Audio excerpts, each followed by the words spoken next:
What is up, YouTube? HPJ here, and I'm coming at you guys today with a Kozmo retro deck profile. If you guys don't know, Kozmo started off in September of 2015 as part of, actually, it was our TCQ exclusive set at that time. Kozmo themselves, if you haven't seen my Kozmo archetype video, is compiled of monsters who reference both the Wizard of Oz and Star Wars. They're a pretty cool archetype full of psychics and machine type monsters. And one of their biggest gimmicks is that the lower level monsters, is level 5 or lower, have the ability to banish themselves to special summon a monster whose level is higher than theirs from the hand. Most likely, you're going to go get your ships, which are the monsters that you're trying to float onto the board. They have really, really good effects. Now, Kozmo itself over the years has taken a bit of a fall and a bit of a rise, depending on how many different variants of the builds that you wanted to play with Kozmo. But my variant of Kozmo is going to be a lot different because I don't have more good witches, unfortunately. And I kind of really want to do the November build of Kozmo because that's when the big boy came in, Dark Destroyer. And God, I love me some Dark Destroyer. That is an amazing monster. And I will be building a deck profile circulating around the November variant, which focus on Dark Destroyer. And then I'll include more cards from May of 2016, because that's when, Kozmo Dark Lady came in. So we're really going to have some fun then. So with that said and told, let's go ahead and go into the current deck profile. So this is the September 2015 variant of Kozmo. And it starts off with 3 copies of Kozmo Forerunner, and then 3 copies of Kozmo Slip Rider, 3 copies of our girl, Kozmo Farm Girl, and 1 copy of Kozmo Good Witch. Like I said, I don't have 2 additional Good Witches. That's why there's only the 1 here. Then there's 2 copies of Honest, 3 copies of Jurgato, 3 copies of Cyber Dragon, 3 copies of Ghost Ogre and Snow Rabbit. And that was actually around the time she made her debut. So that is it for my monsters. We're now going to go into my spells. Actually, I'm going to lift this up just a bit because it is actually really close to my face. Next to the spells, and I'm running just 3 copies of Cosmo Town, followed by 3 copies of Italy, then 2 Dark Hole, 1 Raigeki, 2 Terraforming, 2 Forbidden Lances, and a Mind Control. So that is it for my spells. Then on into my traps. 2 Mirror, a Bottomless, a Time Face, and a Solemn Warning. And then for the extra deck, which I conveniently placed under the deck, 1 copy of Chimera Tech Fortress Dragon, Scrap Dragon, Stardust, Crimson Blader, Leo, this is Stardust Spark Dragon. I called him Stardust Dragon. I mean, he's technically a Stardust Dragon. He's not the actual Stardust Dragon. No, Stardust Spark Dragon. And then, a Titanite, Castel, Rafflesia, Cowboy, Dweller, Gorgon, 101, number 61, 74, and Master of Blades. So if you wonder why my extra deck is completely all over the place, is because I don't even remember what Kozmo ran. Because when I play Kozmo for the brief period of time, I mostly focused on like the main deck. And I kind of think the only thing that was ever relevant to its extra deck was, and I'm not even kidding, was the Cyber Dragon for the mirror matches. Because Cyber Dragon is a machine. And all 3 Kozmo ships are machine. And you have to pay a lot of bait and switch to get a lot of the machine monsters onto the board, off the board. Or get all the machines that you wanted off on the board together, drop the Cyber Dragon, send them off to the grave. So that's literally why a lot of people played the Chimera Tech in the Cyber Dragons. Now, I know some people cited their Cyber Dragons in, but because I don't have good witches, I'm going to have to main them. And I also was already thinking of maining Cyber Dragon in the deck anyway. So that is the Chimera Attack. And then for the others, just because this is a synchro variant of it, that's why you see these synchro monsters here. I also have a mind control in the deck, so I can play around with that as well. And then for the level 4s, when I do use mind control, Excite Time Knight to wipe the board, Castel as removal, Rafflesia to help with the trap cards. So you see I have very low trap count, so I can go to my trap hole trap cards as soon as possible. The Cowboy for the 800 burn, the Dweller for the graveyard, Gorgon to redirect cards that would target, Big Eye to steal an opponent's monster, Volcasaurus to burn my opponent. I can also drop a Gaia Dragon on this as well, just to have another beat stick. Master Blades, similar to Gorgon, but he'll destroy the card. And then a Silent Honor Arc, just to steal an opponent's monster and make its material. So that's pretty much it for the extra deck, because now we're going to go into the bulk of the main deck. So main deck wise, we have the triple copies of Kozmo Forerunner. This was the big ship on the block.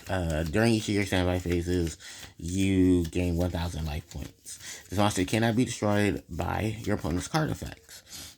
And if this card was sent to the graveyard, you can banish it from the grave to insert a level 6 or lower Kozmo monster. And that's where a lot of your combo pieces come with the Cosmos, because there's so many good Kozmo monsters, even with Dark Destroyer coming out as well.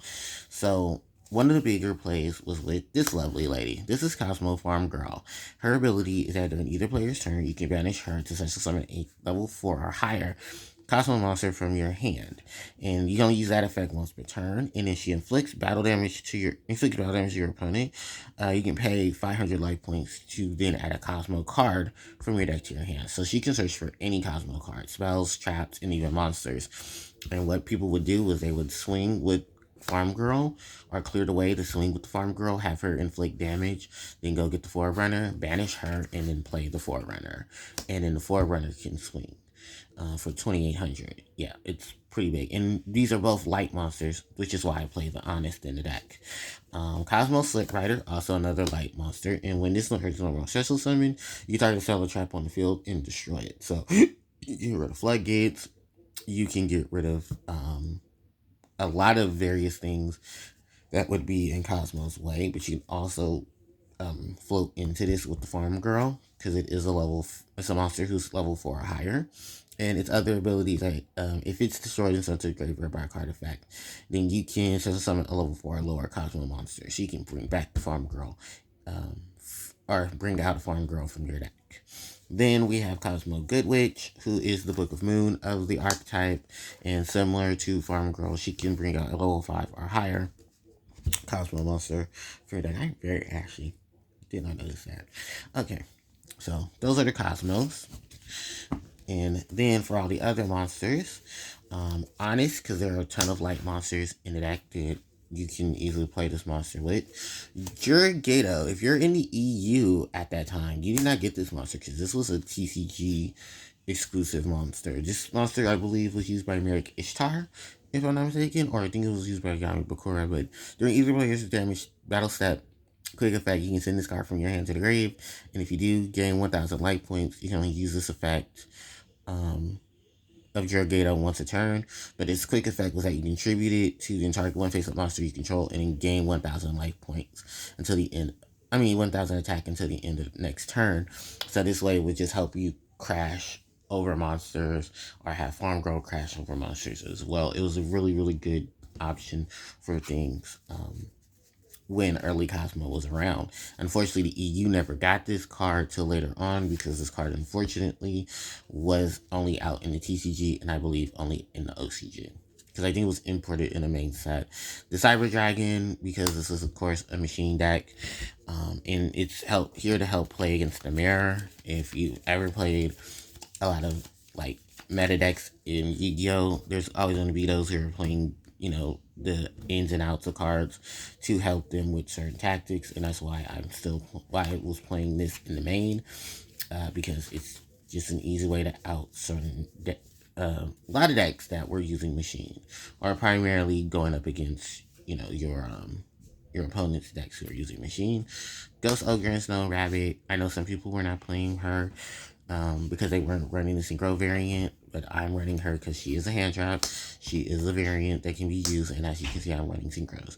Her ability is that when a monster effect activates on the field, or so a trap is activated, when it's already up on the field, you can send this card from your hand or field to the grave to destroy the card.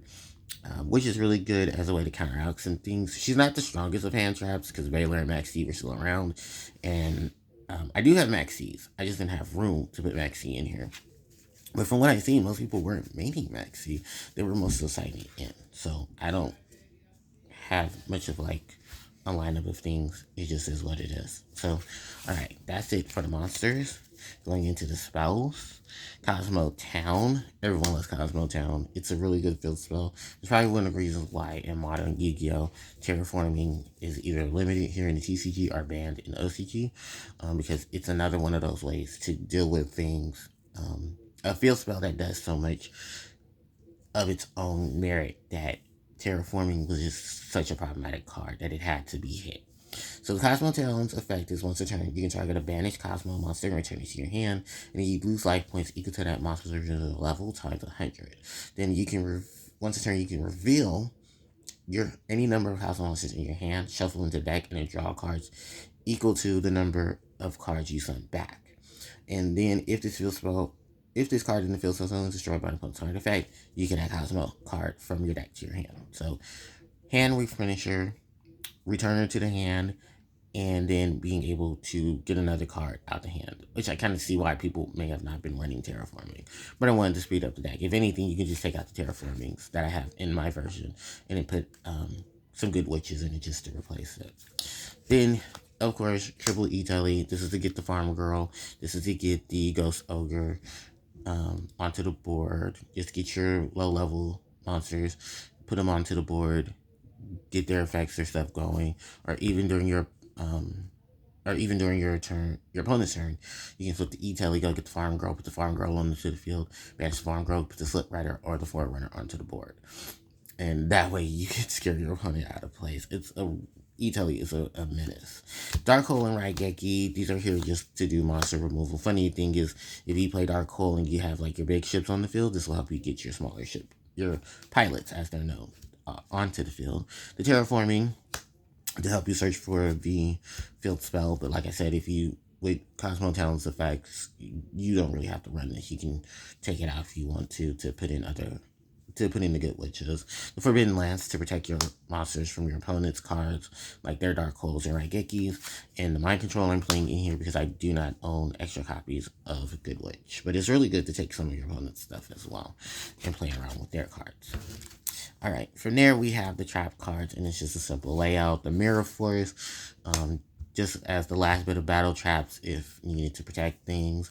The Warning for negation. The Typhoid Trap Hole for monster removal, as well as the Bottomless Trap Hole. And I am running Rafflesia. And I do want to stress this, I can't remember if Rafflesia came out around that time, but I believe she did, and she was a secret rare.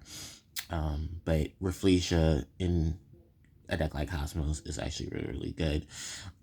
Just as a floating stand-in wall, if anything.